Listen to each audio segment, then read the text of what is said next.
তার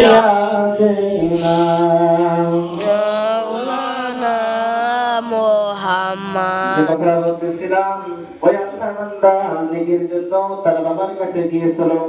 তার বাবা তাকে চিনতে পারেন নাই। এই কিয়ামতের ময়দান এত ভয়ঙ্কর, এত ভয়ঙ্কর। বাপ ছেলেকে ভুলে যাবে, ছেলে সন্তানকে ভুলে যাবে, মা সন্তানকে ভুলে যাবে, সন্তান মাকে ভুলে যাবে, স্ত্রী স্বামীকে ভুলে যাবে, স্বামী স্ত্রীকে ভুলে যাবে। আজকে দেখেন দুনিয়ার মধ্যে স্বামী স্ত্রীর কত সম্পর্ক, আর ওই কিয়ামতের ময়দানে সম্পর্ক দূরের কথা, ওই স্বামী স্ত্রীর মধ্যে কোনো দেখা হবে না, কোনো সম্পর্ক থাকবে না, কেউ কাউকে চিনতে পারবে না। আল্লাহর বান্দা তখন চলে যাবে, আল্লাহর বান্দাকে বলবে, ও আল্লাহর বান্দা, আমি তোমার বাবা নয়, আমি তোমাকে নেকি দিতে পারবো না। আল্লাহর বান্দা তখন বলবে, হয়তো বাবা আমাকে নেকি দেয় নাই, কিন্তু আমার মা, আমার যে মা 10 মাস 10 দিন পেটের মধ্যে লালন করে রেখেছে, সেই মা বুঝি আমাকে অস্বীকার করতে পারবে না।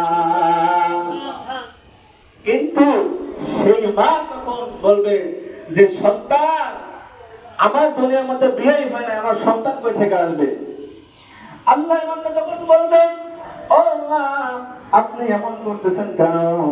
আমাকে দুনিয়ার মধ্যে যদি আমাকে কেউ মারধর করতো, আমি আপনাকে এসে বলতাম, মা, আমাকে ওই ওই পাড়ার একটি ছেলে মেরেছে, ওই পাড়ার একজন লোক আমাকে গালি দিয়েছে, তুমি সাথে সাথে আমার বিরুদ্ধে তুমি যুদ্ধ করতে, মা, যে 10 মাস 10 দিনে আমি তোমার গর্ভে দাঁড়িয়েছিলাম, মা, আজকে সেই মা তুমি আমাকে অস্বীকার করছো, এটা কিন্তু ঠিক না।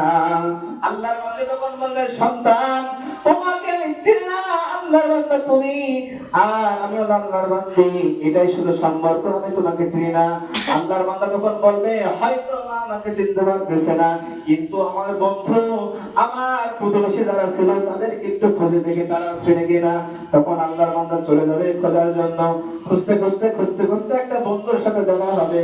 বন্ধুকে বলে, বন্ধু, তোমার সাথে কত ঘোরাফেরা করেছি, কত আড্ডা দিয়েছি, আজকে আমি কিয়ামতের ময়দানে একটা নেকির কারণে আল্লাহ তাআলা আমাকে জান্নাতে প্রবেশ করাচ্ছে না। তখন আল্লাহর বান্দা বলবে, আপনি কি বলেন? আমি তো আপনাকে চিনি না, দুনিয়ার মধ্যে আমার বন্ধু ছিল না, আজকে তো আমি নেকির জন্য পাক করছি, তোমাকে আর কি নেকি দেবো? সেজন্য বলছেন কিয়ামতের ময়দান এত ভয়ঙ্কর, এত সোজা না। জান্নাত কি এত সোজা? হাদিসে তো আছে, মিফতাহুল জান্নাতিস সালাহ, নামাজ বেহেশতের চাবি। তাই কি? চাবি জীবনেও দেবেন, আপনি শুধু নামাজ পড়লেন জান্নাত পাবেন না, আপনার ঈমান লাগবে। আকিদিস দিকে না, আটলিস্ট দেনা ইয়াকফিকাল আমালুল কলিল, তোমার ঈমানকে খাঁটি করো, অল্প আমলই নাজাতের জন্য যথেষ্ট হবে। আপনি বসে আছেন, কোরআন তিলাওয়াত করেন, মাছ বিক্রি করতেছেন, সুবহানাল্লাহ সুবহানাল্লাহ বলেন, যদি এই সুবহানাল্লাহ পড়েন, আল্লাহ তাআলা প্রতি সুবহানাল্লাহর বিনিময়ে আল্লাহ তাআলা বলেন, বান্দা, তুমি যদি একবার সুবহানাল্লাহ পড়ো, আমি এই সুবহানাল্লাহ তোমাকে অনেক বেশি সওয়াব দিয়ে থাকি। সুবহানাল্লাহ। সেই জন্য আল্লাহর শুকরিয়া আদায় করতে হবে। আমি তো আগেই বলেছি, আল্লাহর যে শুকরিয়া আদায় করে, আল্লাহ তাআলা নাজ নিয়ামত সবকিছু বাড়িয়ে দেন। আর যদি শুকরিয়া আদায় না করে, তাই আল্লাহ তাআলা আবার ছিনিয়ে নেয়। কত মানুষ আছে দেখবেন বড় লোক, কিন্তু আবার সেই গরিব হয়ে যায়। আর কত মানুষ আছে গরিব থেকে দেখবেন অনেক বড় লোক হয়ে গেছে, একমাত্র নিয়ামত আদায় করছে, নামাজ কালাম করছে। একদিন দেখবেন একজন গরিব মানুষ, দেখবেন দেখতে দেখতে অনেক বড় হওয়ার পরে হজ করেছে, যাকাত দিয়েছে। এই যাকাত আর হজের মধ্যে এমন হাদিস, আমরা যখন হজ করতে যাই, হাদিস আমরা অনেক কষ্ট করে ওই যখন মদিনা শরীফ আমার রাসূলের রওজা মোবারক থেকে যখন বাদ দিয়ে আসে, দেখবেন তার হৃদয়টা ফেটে যায়। বেলালের হৃদয়টা ফেটে গিয়েছিল। বেলাল ছিল কালী হাবশী, কিন্তু তার ঈমান ছিল, নবীর প্রেম, নবীর ভালোবাসা ছিল বলে মুয়াজ্জিনের চাকরি, যখন মুয়াজ্জিনের চাকরি চলে যায়, বেলালের হৃদয়টা ফেটে যায় যে আমার রাসূলকে আর দেখা হবে না। সম্মানিত এলাকাবাসী, সামনে প্রায় সময় চলে আসছে, 8টার সময় এখানে জামাত হবে।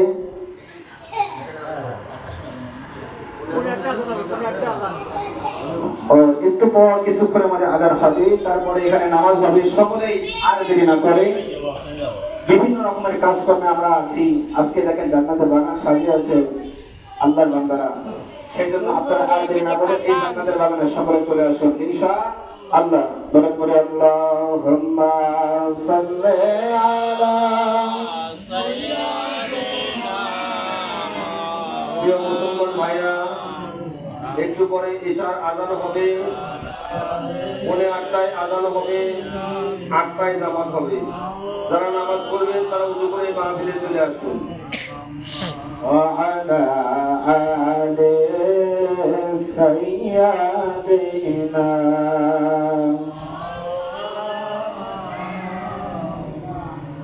رحمت عالم نبی نور مجسم সাহাবীরা আতর বলাই নূর নবী জিলখাম বলো রহমত আলম নবী নূরে মুজাসসাম সাহাবীরা আতর বলাই নূর নবী জিলখাম শোনো মানো জানো কেমন আমার নবীজি যাহার পাগল চন্দ্র সূর্য তারকারাজি আর শোনো বাড়ি সুন্দর কাহিনী জান্নাতের রুমে রুমে লেখা নবীর নাম রহমত আলম নবী নূরে মুজাসসাম সাহাবীরা আতর বানাই নূর নবী